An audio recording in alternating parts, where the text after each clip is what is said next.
Selat Solo, salah satu makanan khas kota Solo, Jawa Tengah, yang merupakan perpaduan masakan Jawa dan Eropa, makanan yang memiliki aroma rempah yang khas, bercita rasa manis, asam dan gurih, makanan yang kerap disebut bistek Jawa ini. Dulunya hanya bisa dinikmati kalangan bangsawan, lalu bagaimana perpaduan Jawa dan Eropa bisa menghasilkan Selat Solo.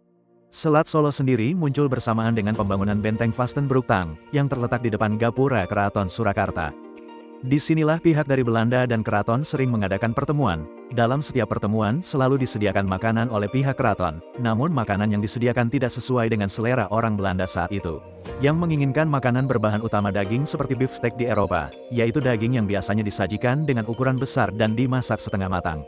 Sedangkan pihak keraton terbiasa makan dengan sajian sayur dan tidak terbiasa mengonsumsi daging dengan olahan setengah matang, alhasil supaya tidak ada protes di antara kedua belah pihak.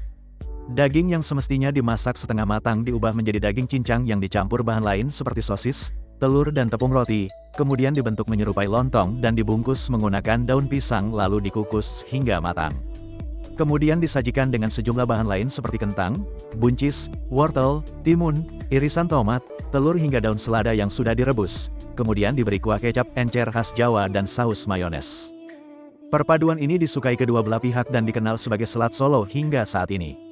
Nama Selat Solo sendiri diambil dari bahasa Belanda yaitu slache, yang artinya daging yang dipotong kecil-kecil. Pada saat itu masyarakat Surakarta atau Solo kesulitan menyebut kata slache, kemudian mereka kerap mengucapkannya dengan kata selat. Dan hingga saat ini makanan yang satu ini kerap disajikan sebagai hidangan pembuka.